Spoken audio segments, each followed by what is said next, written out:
Philippine President Rodrigo Duterte is known for promising shocking solutions in his war on drugs, and the recent announcement to offer dead or alive bounties for each policeman accused of helping a narco-politician only adds another unsettling dimension to his conduct. The announcement came shortly after this month's Asean Association of Southeast Asian Nations gathering, where Duterte denied having discussed the rampant human rights abuses in his country with U.S. Secretary of State Rex Tillerson.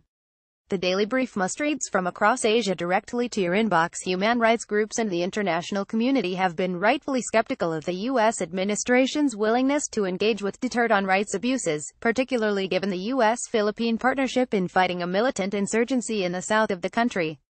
Nevertheless, Duterte's refusal to play ball at the summit, as well as his recent comment, is a crushing disappointment for those hoping for improvements of the Philippines' human rights record.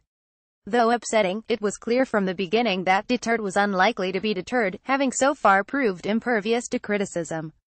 Instead, he has a full track record of shooting back at his detractors. Duterte has shamelessly blocked the United Nations from holding an independent investigation, and has condemned his critics as crazies. In a predominantly Roman Catholic nation with one of the highest rates of drug use in Asia, his bid to reintroduce the death penalty may still be successful, after the lower house of Congress passed the bill, though the Senate has yet to approve it. In the past, Duterte brushed off threats to be tried before the International Court of Justice by suggesting his country would simply leave the UN, and argued that his drug war shouldn't be trivialized by human rights concerns. The death toll of Duterte's drug war, however, is anything but trivial. Since the war on drugs was unleashed last year, the campaign has been marked by stunning violence and an unprecedented display of brutality that has reportedly caused the deaths of more than 7,000 people. The exact numbers are disputed, but since Duterte took office on June 30 last year, police alone are suspected to have killed nearly 3,200 people, with thousands of vigilante killings, as well as murders of innocent bystanders caught in the crossfire.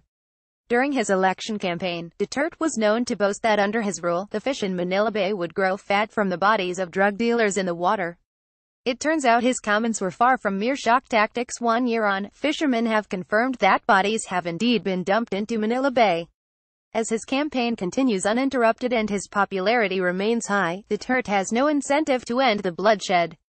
But while Duterte receives all the media attention, the Philippines is not the only ASEAN member guilty of treating human rights as an expendable afterthought.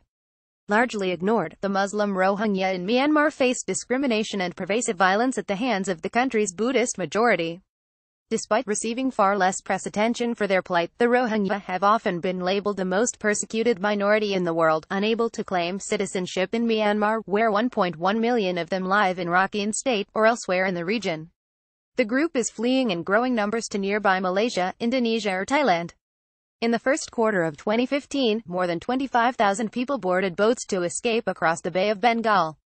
Since 2012, when 140,000 Rohingya were forced into refugee camps after their Buddhist neighbors turned on them, their situation has been especially precarious. Things have escalated to the point where experts from the UN and America's Holocaust Memorial Museum have suggested that their treatment is borderline genocidal. Recent estimates indicate that some 100,000 Rohingya refugees live in Malaysia, drawn by that country's economic opportunities and Islamic heritage. Nonetheless, Malaysia refuses to grant them any legal status. Neither will Bangladesh. Forbidden by law to work and their children blocked from accessing education, the next generation of Rohingya is entirely dependent on the mercy of charities. But far from owning up to its moral responsibility, Myanmar is doing its utmost to cover up crimes against humanity and ethnic cleansing. After an incident in October in which Rohingya militants killed 9 border guards, the army responded with a severe crackdown that included raping Rohingya women, shooting villagers on sight and burning down homes.